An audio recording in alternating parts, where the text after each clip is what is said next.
Hey, Dethroners. Happy Monday evening. It's 7:15 here on the East Coast, and it's freezing. It was a high of 10 degrees today, so I hope for those of you who are battling this Arctic blast that you're staying warm. I just wanted to come on and give you all a little taste into my own inner critic. So just so you all know, I wake up with my inner critic every single day. Every day, my inner critic starts first thing in the morning. And I can feel her. I can feel her in my chest, and I can hear her saying all of the things that she says to me every morning. So she tells me what I need to do today, and she tells me where I'm not measuring up in my life, and she tells me all of the things that I need to fix and all of the things that aren't how they should be. And the difference in my relationship with my inner critic is that I have been on a self-discovery journey since the age of 9. Since the age of 9. Okay, I was lucky enough that I had parents that introduced me to my first self-awareness program when I was 9. And I actually witnessed somebody interacting in that program where I watched before my very eyes, I watched that person change their perspective on a particular situation. And it was in that moment for me, I was 9 years old, and I realized in that moment, oh my gosh, when you change the way that you think about a particular situation, it can change your life. And that was really where it hit me that that's what I wanted to do with the rest of my life.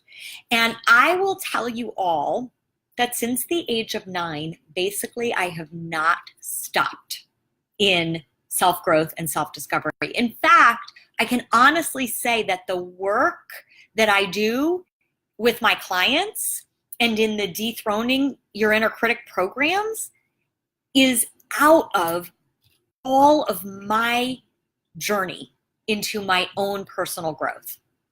And what I can honestly say is that I had another realization at the age of 19 that really changed my life. And the bottom line of that realization is I asked myself this question, and this is a question for you all, okay? And the question was, who gives a you-know-what if you're scared? Starts with F and rhymes with truck. Who gives a you-know-what if you're scared? And what that question in my life has allowed me to do is to not listen to my own inner critic tell me all of the ways that I'm not good enough and I shouldn't try and I shouldn't push myself. And every time my inner critic starts speaking to me, I acknowledge that that's the voice of my inner critic, and that's not real, and that's not true.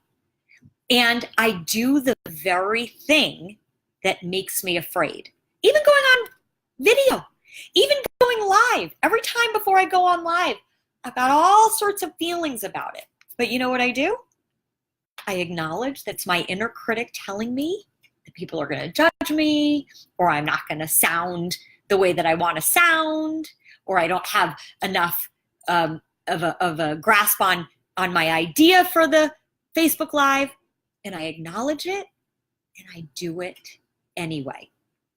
And that's really what I want to share with all of you out there, okay? Is that the places where you're stopped, and the places where you're stuck, and the places where your life doesn't look the way that you want it to look, to consider that it's possible that you are just habitually listening to your inner critic tell you the messages that he or she has been sending you for much of your life. So the call to action tonight for all of you out there listening is to keep engaging with the question, who gives a you know what if I'm afraid? If I knew that I wasn't afraid, what would I do? And if you're listening, share in the comments. If I knew that I wasn't going to be afraid, this is what I would do. We'd love to hear from you. Have a great night, everybody. Bye.